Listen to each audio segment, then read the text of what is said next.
హరి ఓం శ్రీ గురుభ్యో నమః. మిత్రులారా, మనం ఈరోజు మంగళగిరిలో డిగ్రీ కాలేజీ గ్రౌండ్ రోడ్డులో మన పర్యవేక్షణలో నిర్మాణం చేసుకొని గృహప్రవేశానికి సిద్ధంగా ఉన్నటువంటి గృహాన్ని మనం సందర్శించాం. ఈ గృహ యజమాని గారు మంగళగిరిలో అందరికీ సుపరిచితులు, శ్రీ పందేటి సాంబశివరావు గారు.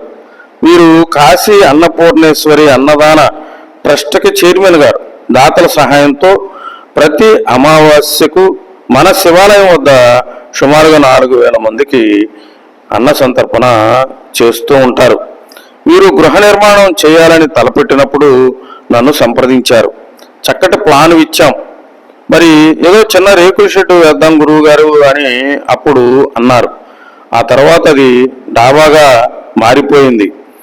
ఇప్పుడు ఈరోజు నేను ఈ గృహాన్ని సందర్శిస్తూ ఉన్నటువంటి క్రమంలో వారు పదే శ్రీనివాస్ కుమార్ గారు, మీరు మీ చేతి చలవ ఎంతో బాగుంది, గృహం మొదలుపెట్టిన తర్వాత దానంతటదే మరి డబ్బులు అనుకోకుండా వచ్చి ఎంతో అందంగా ఈ గృహాన్ని నేను 2 పోర్షన్లుగా నిర్మాణం చేయటం జరిగింది, నాకు ఎంతో సంతోషంగా ఉన్నది, మీ యొక్క చేతి చలవే అని పదే వారు అంటూ ఉంటే నా బాధ్యత ఎంతో పెరిగిందని నేను భావించాను.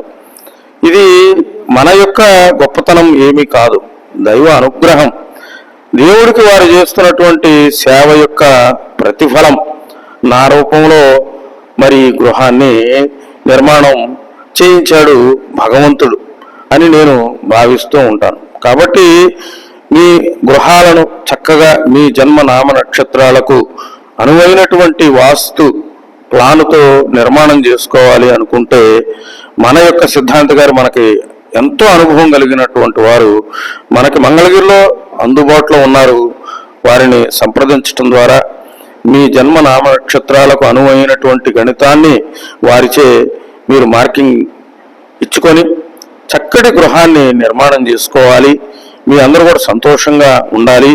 వారు కూడా ఈ వాస్తు విజ్ఞానాన్ని సేవాభావంతో సమాజానికి అందిస్తున్నారు తప్పితే ధనం సంపాదించాలనేటువంటి భావనతో మాత్రం కాదు. చదివినటువంటి ఇంజనీరింగ్ విద్య, గురువు ద్వారా నేర్చుకున్నటువంటి వాస్తు విద్య సమాజానికి ఉపయోగపడాలి. జై గురుదేవ్. శ్రీ గురుభ్యో నమః.